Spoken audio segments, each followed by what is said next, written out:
지난 2019년에 개봉한 극한 직업이라는 영화가 있습니다. 무려 1626만 명의 관객이 볼 정도로 아주 대박이 난 영화였는데요. 여러분도 혹시 보셨습니까? 극한 직업. 대부분 보셨을 것 같은데요. 코미디 장르 영화인데 내용은 단순합니다. 실적이 없어서 해체 위기에 있던 마약 단속반 형사들이 어느 날 제보를 받고 범인들을 잡으려고 잠복 수사를 하다가 범죄자들의 아지트를 찾게 됩니다. 그래서 그 범죄자들을 감시하기 위해서 건너편에 있는 치킨집에 숨어서 보다가 급기야 그 치킨집을 인수하고 위장 창업까지 하게 되는데요. 마침 형사 중에 마 형사라고 이 형사의 부모님이 수원에서 왕갈비집을 하시는데 그걸 어려서부터 보고 자라서 그랬나 요리를 잘한 것입니다. 그래서 인수한 치킨집에서 요리를 하게 되고 치킨의 절반은 양념이잖아요. 집에서 배운 양념 갈비 양념을 입혔는데 근데 이 메뉴가 대박이 난 것입니다. 그래서 잠복하려고 위장으로 창업을 했는데 계속해서 손님들이 몰려오니까 처음에는 굉장히 난감해하고 당황해하다가 치킨집 장사도 돈도 되고 또 감시하고 있는 것보다 더 재미가 있거든요. 그래서 이제 형사들이 자기 본업은 다 잊어버리고 이 치킨 장사에 푹 빠져서 마약 수사는 뒷전이 되어버린 그런 영화입니다. 물론 마지막에는 그 범인을 잡기는 합니다.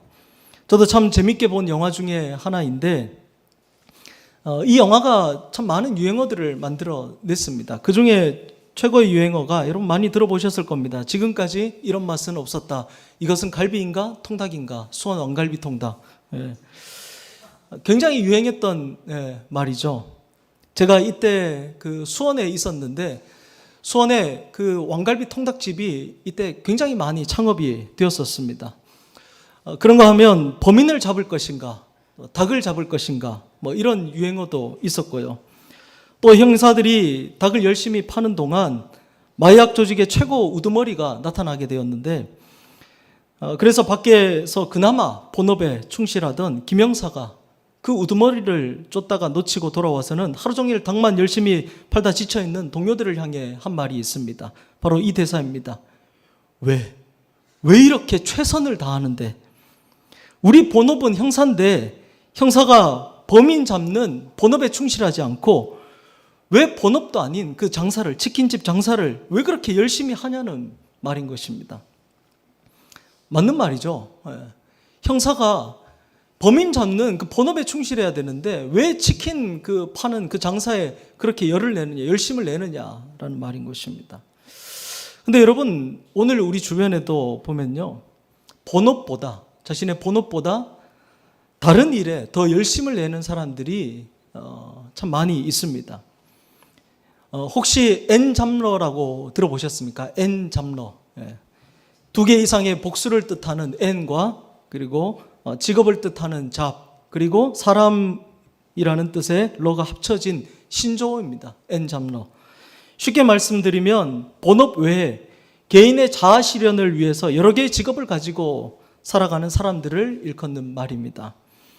4차 산업혁명과 주 52시간 근무제 등으로 인해서 근로 환경이 많이 변화되면서 사람들의 삶의 모습이 많이 바뀌게 되었는데 특히 요즘엔 평생 직장이라는 개념이 없어져 버려서 젊은이들이 퇴근 후에 또 주말에 다양한 이런 부업들을 하고 있다고 합니다. 대표적인 예로 1인 크리에이터가 있죠. 유튜브 방송 같은 거를 많이 하고요. 또 배달 아르바이트. 요즘엔 차나 오토바이가 없어도 자전거만 있어도 아니면 걸어서라도 휴대폰에 어플만 설치를 하면 그 배달을 하며 돈을 벌 수 있는 아르바이트가 있어서 많이들 하고 있습니다. 또 책을 출간하는 것도 쉽게 요즘엔 전자책을 출간할 수가 있어서 자신만의 사업, 투자 노하우를 전자책으로 출간하는 일이 있고요. 비누, 향수, 방향제 같은 것을 집에서 만들어 파는 일들을 많이 하는데 통계에 따르면 직장인 10명 중에 7명이 이런 다양한 이유로 부업을 한다고 합니다. 그리고 이 부업을 본업보다 더 열심히 한다고 합니다. 그리고 여러분, 비단 세상뿐만 아니라 교회 안에도 자신의 본업보다 주의 일에 더 열심을 내는 분들을 우리가 종종 볼 수 있습니다. 교회 정교인 축제를 홍보하기 위해서 직접 영상을 찍는가 하면 사비로 가발까지 사고 만족스러운 장면이 나올 때까지 몇 번이고 다시 촬영을 하고 노래 녹음도 수없이 녹음을 하며 정성을 쏟으셨습니다. 가족들까지 다 동원해 가며 대체 왜 이렇게 열심인 겁니까? 다음 주도 또 엄청난 영상이 기획이 되고 있습니다. 기대하시기를 바랍니다.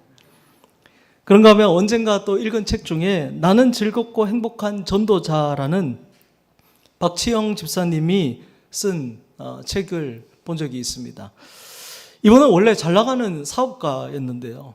그리고 신앙생활은 주일에만 이제 교회에 나가는 썬데이 크리스찬이었습니다. 어느 날 전도의 사명을 깨닫고는 다니던 직장에 먼저 6개월간 휴직계를 내고 전국을 돌아다닐 그 전도 준비를 하게 됩니다.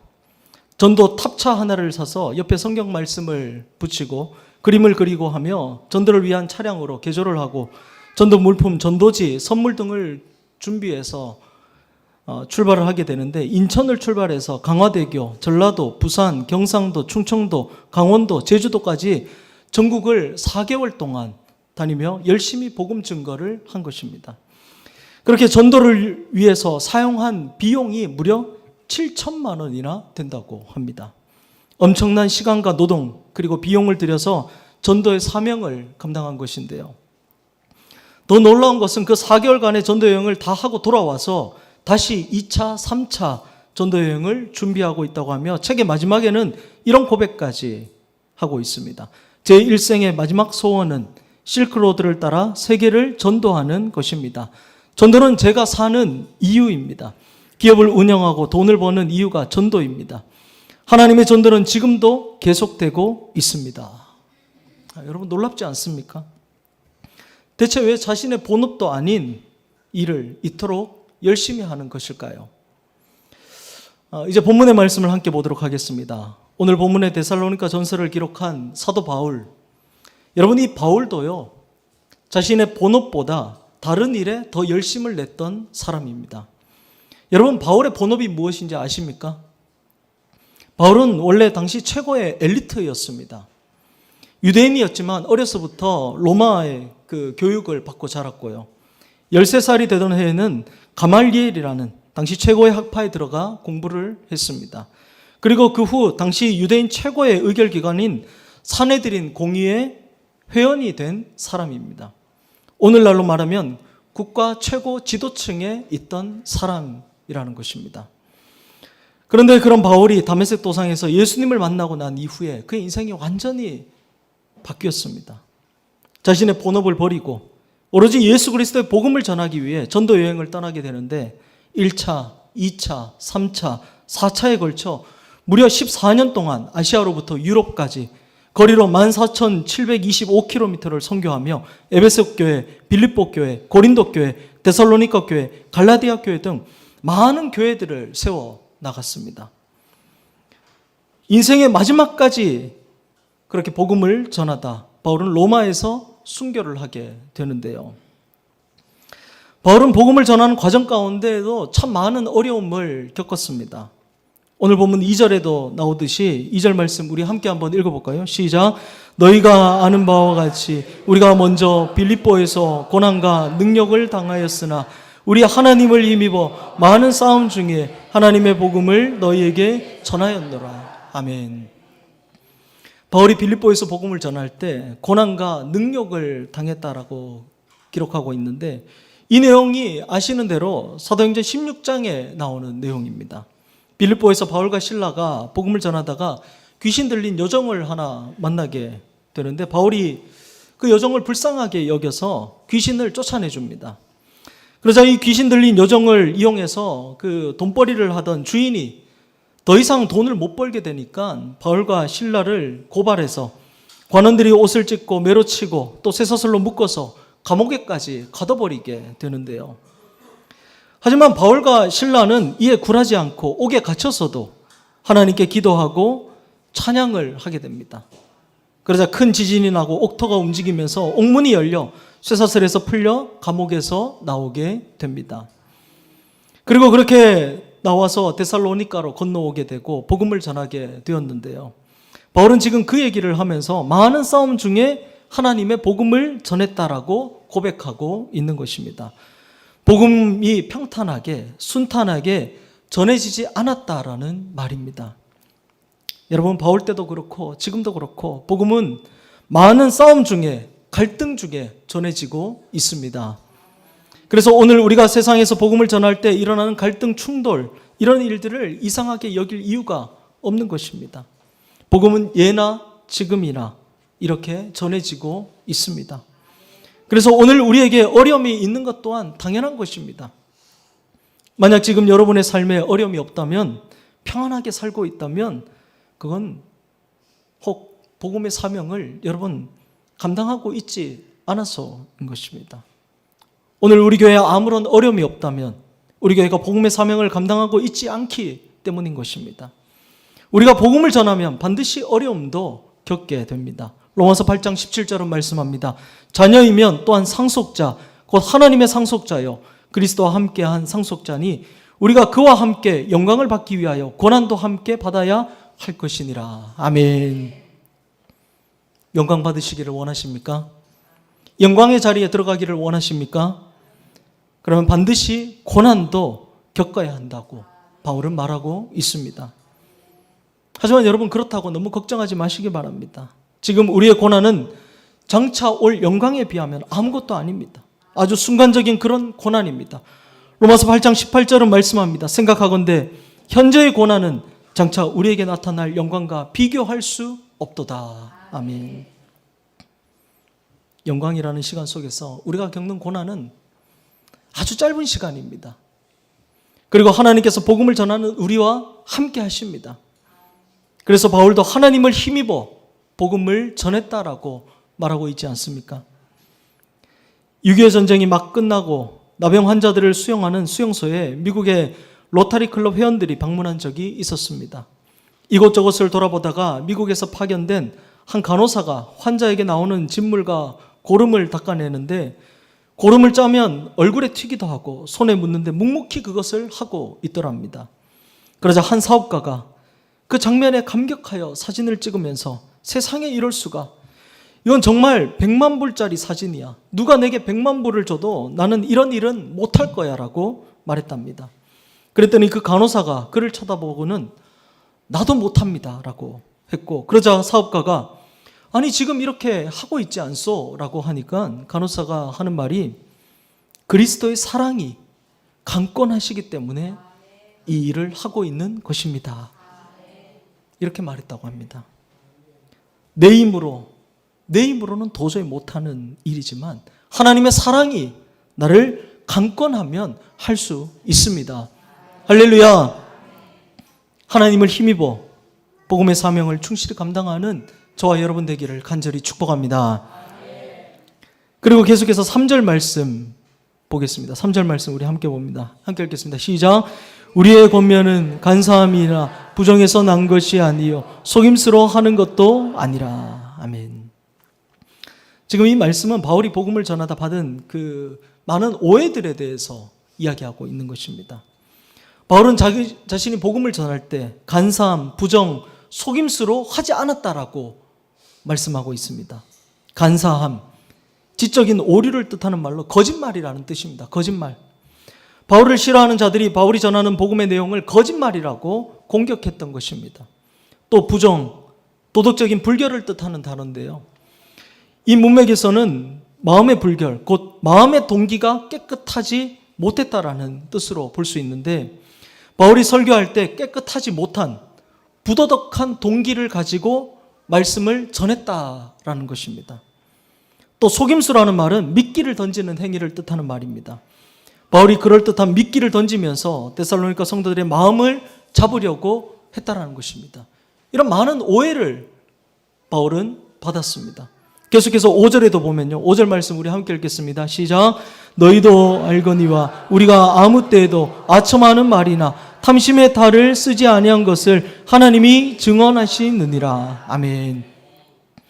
바울은 복음을 전할 때 사람들의 상황을 세심하게 배려하면서 전했는데 그것이 청중들에게 아첨하는 말로 오해가 됐던 것입니다. 또 탐심의 탈이라는 청중들을 이용해서 돈을 벌려는 의도를 가지고 사람들에게 접근했다라는 그런 오해도 받았습니다. 복음을 전한 가운데 이런 많은 오해들을 바울은 받아왔던 것입니다. 간사함으로 했다. 그러니까 거짓말로 복음을 전하고 부정으로 속임수를 쓰면서 아첨하고 탐심의 탈을 쓰고 했다라고 한 것입니다.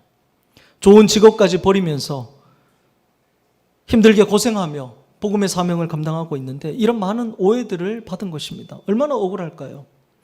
그런데 오늘날에도 여러분 바울처럼 하나님의 일을 하면서 이런 오해나 비난을 받게 되는 경우가 종종 있습니다. 얼마 전 개척교회를 목회하고 계신 목사님으로부터 교회 한 성도가 강단에서 선포된 그 말씀을 오해해서 교회를 떠나버렸다는 그런 안타까운 이야기를 들었습니다. 그래서 제가 그 설교를 한번 들어봤습니다. 목사님도 한번 들어보세요 하고 그래서 제가 한번 들어봤는데 너무 은혜로운 말씀이었습니다. 근데 오해를 하려고 하니까 오해가 된 것입니다. 말씀을 잘 들으면 그런 일이 없을 텐데 너무 안타까웠습니다. 결혼 한번 잘못해서 평생 동안 할아버지에게 심한 고통을 당하며 살았던 할머니가 있었습니다. 뒤늦게 교회를 다니기 시작했는데 아주 열심으로 교회를 다녔습니다. 주일 예배는 물론이고 새벽 예배까지 예배란 예배는 빠지지 않고 열심으로 참여했는데 근데 어느 날 그 교회 부흥 집회가 있었는데 그 다음 날부터 갑자기 할머니가 교회에 나오질 않는 것입니다. 걱정이 된 목사님이 할머니 댁을 신방했습니다. 어르신, 요즘 왜 교회에 안 나오세요? 어디 불편한 데라도 있으세요? 그래서 할머니가 기다렸다는 듯이 대답했습니다. 아이고 목사님, 제 속을 훤히 다 아시네요. 지난번 부흥 강사님이 다녀간 이후로부터 내 속이 편하질 않아요. 아, 그러세요? 부흥 강사님이 어쨌는데요? 할머니가 대답합니다. 그때 부흥 강사님이 열심히 기도하면 하나님이 영감을 2배로 주신다고 했는데 지금 있는 영감 하나로도 골치가 아파 죽겠는데 영감이 2이 되면 나는 어떻게 살아요? 그래서 기도도 안 하고 교회도 안 가려고요. 말씀을 잘못 듣게 되면 이렇게 오해를 하게 되는 겁니다. 그 영감으로 오해를 하게 돼서. 또 작년에 지역사회를 섬기는 그 교회들의 모임에 가서 들은 이야기인데요. 교회가 지역을 정말 열심히 섬기면서 봉사하니까 어떤 교회는 한부모 가정 아이들을 놀이동산에 데리고 가기도 하고 또 어떤 교회는 시골 마을에 화단을 만들고 아름답게 꾸미는 일들을 하고 또 어떤 교회는 이주민 청소년들을 돌보는 사역을 하고 또 어떤 교회는 도서관을 만들어서 사람들의 쉼터를 제공하고 하는 이런 지역사회를 섬기는 일들을 교회가 아주 열심히 했는데 이렇게 교회가 지역을 잘 섬기는 모습을 보고 또 세상 사람들이 뭐라고 하냐면 교회가 뭔가 바라는 게 있어서 저러는 거다.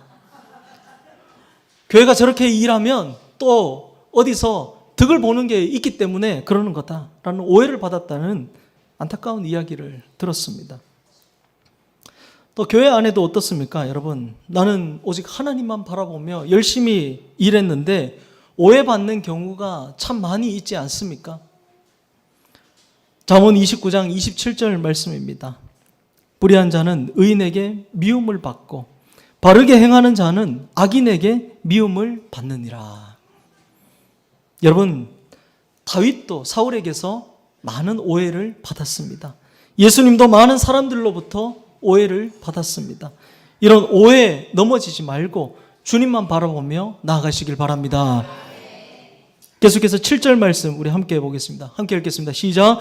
우리는 그리스도의 사도로서 마땅히 권위를 주장할 수 있으나 도리어 너희 가운데서 유순한 자가 되어 유모가 자기 자녀를 기름과 같이 하였으니. 아멘.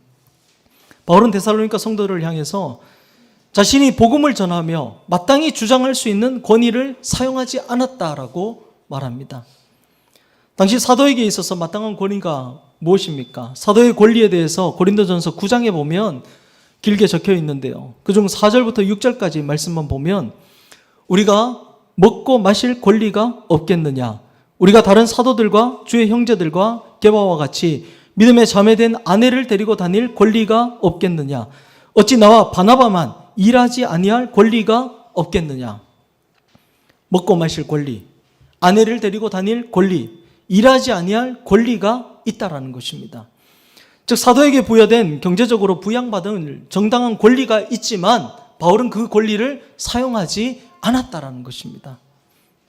이유는 막 개척된 그 교회에 부담을 주지 않기 위해서였습니다. 그것이 위탁받은 복음을 더 효과적으로 전할 수 있다고 판단했기 때문이었습니다. 또 바울은 권위 있는 사도처럼 가르칠 수도 있었습니다. 사람들을 모아놓고 이렇게 해야 한다, 저렇게 해야 한다, 권위적으로 가르칠 수 있었습니다. 그런데 복음의 볼모지였던 데살로니가에서 그는 유순한 유모처럼 자녀를 양육하듯이 했습니다. 엄마가 아이를 어르고 달래며 혹시 위험에 빠지지 않을까, 나쁜 길로 가지 않을까, 눈을 뗄 수 없듯이 그렇게 그들을 돌봤다라는 것입니다. 그리고 혹시라도 버릇 없어질까 봐 때로는 아버지처럼 엄하게 하기도 했습니다. 우리 11절 말씀 함께 읽겠습니다. 시작. 너희도 아는 바와 같이 우리가 너희 각 사람에게 아버지가 자기 자녀에게 하듯 권면하고 위로하고 경계하노니. 아멘. 권면과 위로와 경계를 각 사람에게 맞도록 한 것입니다. 두리뭉실하게 한 것이 아니라 자녀마다 성향이 다 다르듯이 각 사람에게 적합한 권면과 위로와 경계를 했다라는 것입니다. 그렇게 때로는 엄마처럼, 때로는 아빠처럼 바울은 자신의 권리를 내세우지 않고 성도들을 돌봤다는 것입니다. 여러분, 오늘날 우리 사회는 권리에 대해서 매우 민감해져 있습니다. 자신의 정당한 권리가 조금이라도 침해받는 것을 견디지 못합니다. 과거에는 그런 권리가 있었는지도 몰랐고 알아도 덮어두고 살았는데 요즘엔 그렇지 않습니다.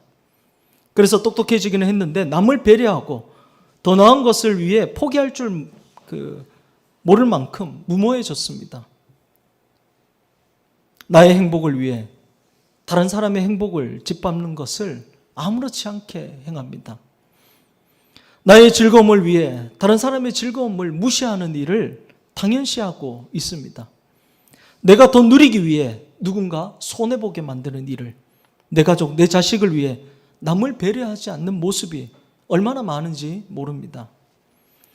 권리를 사용하면 안 된다는 말이 아닙니다. 정당한 권리라 하더라도 위탁하신 복음을 위하여 더 나은 길이 있다면 포기할 수도 있어야 한다는 것입니다. 바울은 사도라는 권리보다 어머니의 사랑으로, 아버지의 모범으로 사역했습니다. 오늘 우리가 바울과 같은 이 모습을 본받아야 할 줄로 믿습니다. 복음을 위해 내가 정당하게 누릴 수 있는 권리지만 포기할 수 있는 모습도 우리 가운데 있어야 할 줄로 믿습니다. 자, 여러분, 오늘 바울은요, 복음을 전하는 가운데 여러 어려움을 겪었습니다. 많은 싸움 중에 복음을 전하였고요. 복음을 전하다 여러 오해를 받기도 했고요. 복음을 위해 자신의 권리를 내려놓기도 했습니다. 바울은 대체 왜 이렇게 복음 전도하는 일에 열심을 다했던 것일까요? 자신의 본업도 아닌데 본업을 버리면서까지 왜 그렇게 이 일에 열심을 내었던 것일까요? 이제 오늘 말씀의 제목에 대한 답을 여러분께 드리고자 합니다. 왜 그렇게 열심인가? 첫 번째로 복음을 위탁받았기 때문입니다. 아멘. 복음을 위탁받았기 때문입니다. 우리 4절 말씀 함께 읽겠습니다. 시작. 오직 하나님께 옳게 여기심을 입어 복음을 위탁받았으니. 아멘. 바울은 하나님으로부터 복음을 전할 부탁을 받았습니다. 여기 옳게 여기심을 입어라는 말은 하나님께서 바울을 테스트하시고 옳다고 인정하셨다라는 말입니다. 바울을 믿을 만한 사람으로 인정하셨다라는 말입니다. 그래서 하나님께서 바울을 믿고 복음을 부탁한 것입니다.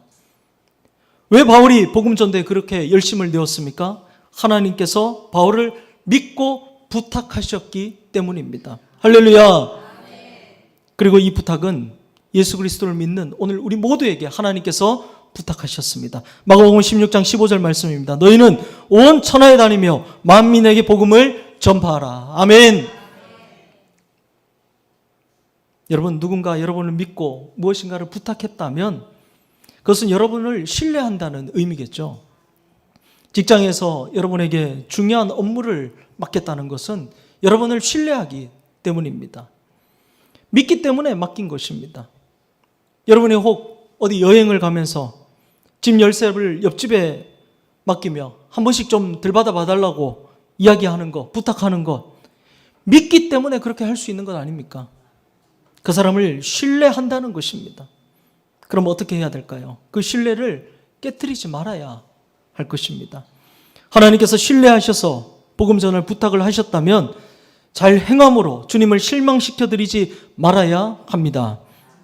이 부탁을 다른 말로 하면 사명입니다. 해도 되고 안 해도 되는 일이 아니라 반드시 해야 되는 일입니다. 그래서 바울도 무엇보다 열심으로 목숨을 걸면서까지 이 사명에 충실했던 것입니다. 두 번째로 바울이 왜 그렇게 복음 전도에 열심이었나? 왜 그렇게 열심이었나? 하나님을 기쁘시게 하는 일이기 때문입니다. 아멘. 우리 4절 후반부 말씀 함께 읽겠습니다. 시작. 우리가 이와 같이 말하면 사람을 기쁘게 하려 함이 아니요 오직 우리 마음을 감찰하시는 하나님을 기쁘시게 하려 함이라. 아멘. 여러분, 우리 인생이요, 사람을 기쁘게 하는 인생인가 아니면 하나님을 기쁘게 하는 인생인가 하는 것 매우 중요한 문제입니다. 여러분, 우리가 누구를 의지하며 살아야 할까요? 하나님입니다. 아멘. 누구를 두려워하며 살아야 할까요? 하나님입니다. 아멘. 여러분은 세상의 출세를 원하십니까? 아니면 하나님 나라 복받기를 원하십니까? 하나님 나라 복받기를 원하시죠? 아멘. 그렇다면 우리는 하나님을 기쁘시게 하는 인생이 되어야 할 줄로 믿습니다. 어떻게 하나님을 기쁘시게 할 수 있을까요? 우리가 하나님의 소원을 들어드리면 되는 것입니다. 부모의 기쁨이 되는 자녀의 모습이 어떻습니까? 자녀가 부모의 기대와 소원에 어긋나지 않게 살아가면 부모는 자녀로 인해서 기쁨을 얻게 됩니다. 마찬가지입니다. 우리들도 하나님의 소원을 이루어드릴 때 하나님께서 기뻐하십니다. 그럼 하나님의 소원은 무엇일까요? 디모데전서 2장 4절의 말씀에 보면 하나님은 모든 사람이 구원을 받으며 진리를 아는 데 이르기를 원하시느니라. 아멘.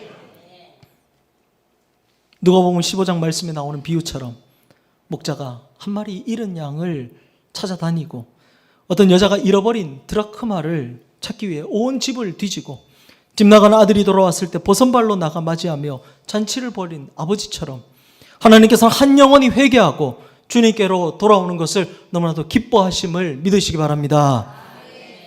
하나님은 모든 사람이 구원받기를 원하십니다. 지금 이 자리에 있는 우리만 구원받기를 원하시는 것이 아니라 교회 밖에 믿지 않는 사람들까지 구원받기 원하시는 것이 바로 하나님의 소원입니다. 우리가 그 소원을 이루어드릴 때 하나님께서 기뻐하십니다.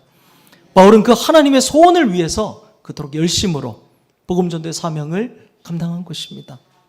마지막 세 번째로 바울은 왜 그렇게 복음전도에 열심이었을까요? 하나님의 사랑 때문이었습니다. 할렐루야. 하나님의 사랑 때문이었습니다. 8절 말씀 우리 함께 읽겠습니다. 시작. 우리가 이같이 너희를 사모하여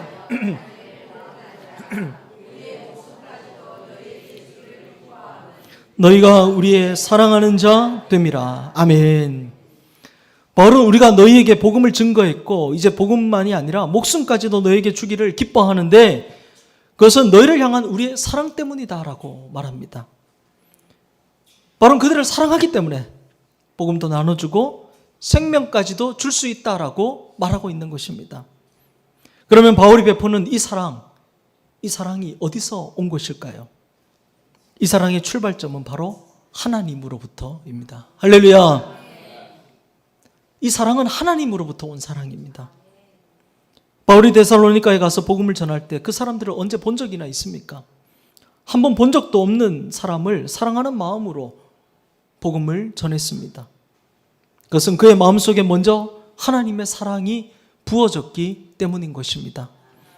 그가 죄인이었을 때, 그가 연약할 때, 그가 괴수 중에 괴수일 때 하나님이 그에게 사랑을 부어주셨습니다.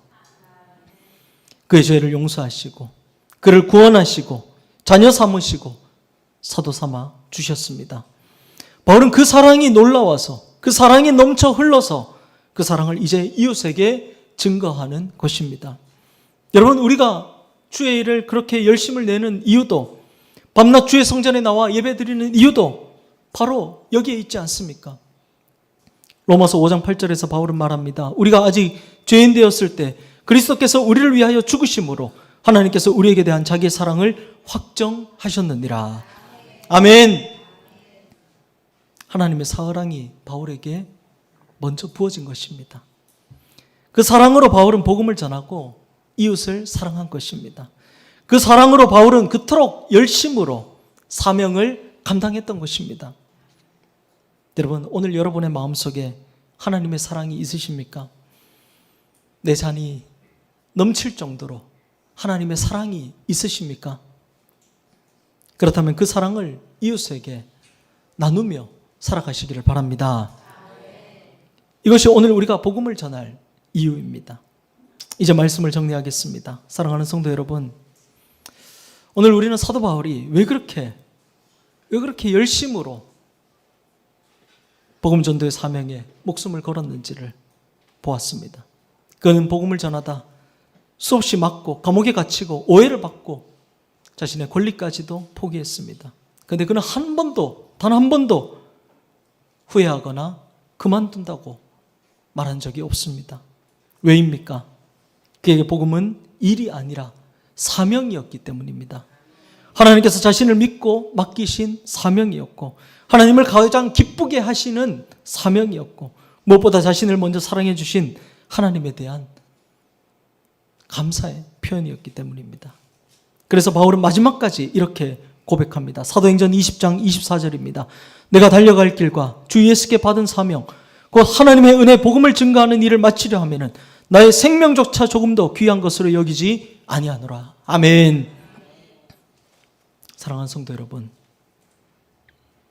오늘 여러분은 무엇에 열심을 내고 있으십니까? 무엇에 열심을 내며 살고 계십니까?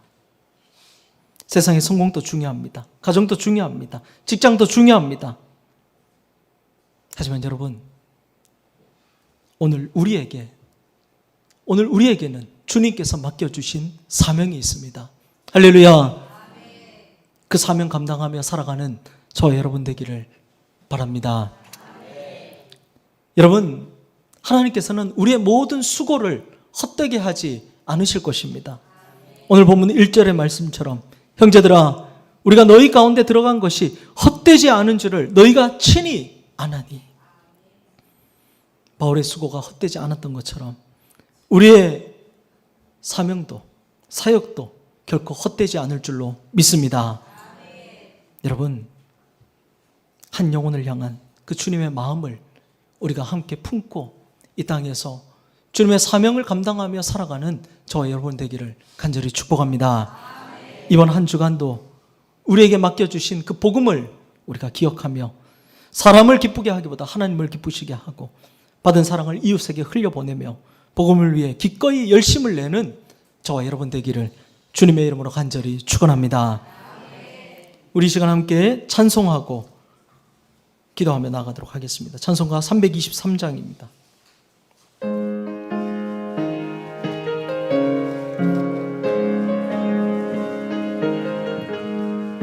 부름받아 나서니 몸 어디든지 가오리다. 괴로우나 즐거우나 주만 따라가오리니 어느 누가 막으리까 죽음인들 막으리까 어느 누가 막으리까 죽음인들 막으리까 아골골짝 빈들에도 복음 들고 가오리다. 소돔 같은 거리에도 사랑 안고 찾아가서 종의 몸에 지닌 것도 아낌없이 드리리다. 종의 몸에 지닌 것도 아낌없이 드리리다. 존귀 영광 모든 권세 주님 홀로 받으소서. 멸시천대 십자가는 내가 지고 가오리다. 이름 없이 빛도 없이 감사하며 섬기리다. 이름 없이 빛도 없이 감사하며 섬기리다.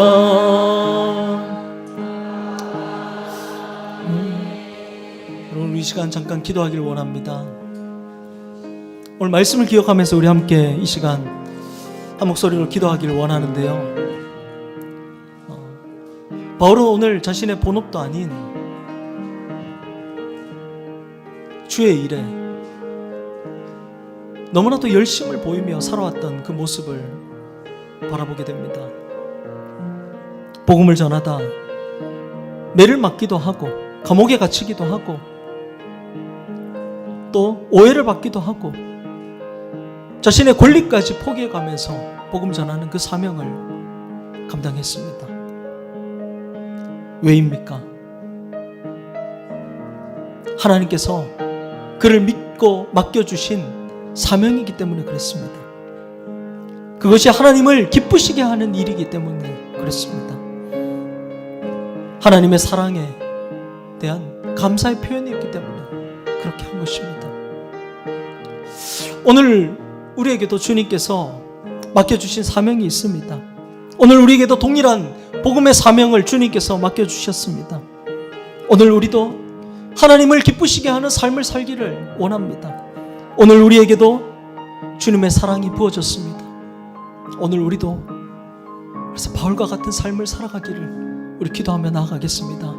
하나님께서 나를 믿고 맡겨주신 그 사명, 하나님 기쁘시게 하는 그 일, 하나님의 사랑이 내게 부어진 그 사랑을 우리 이웃에게 전하며 살아가기를 우리 시간 한 목소리로 말씀을 기억하며 기도하며 나가겠습니다. 우리 주여 한번 외치고 기도하며 나가겠습니다. 주여, 아버지 하나님 감사합니다. 오 하나님, 귀한 은혜 말씀 오늘도 우리 가운데 부어주시며 주님 감사를 드립니다.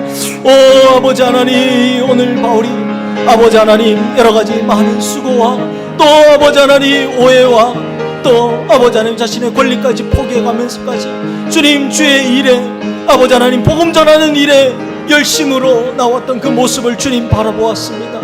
이유는 하나님께서 그를 믿고 맡겨주셨기 때문이고 하나님을 그것을 기쁘게 하는 일이기 때문이고 하나님의 사랑이 그 안에 부어졌기 때문이었습니다. 주님 오늘 우리도 마찬가지인 줄로 믿습니다. 아버지 하나님, 오늘 주님께서 우리를 믿고 주의 복음의 사명을 맡겨주셨습니다. 주님, 그것이 하나님을 기쁘시게 하는 일인 줄로 믿습니다.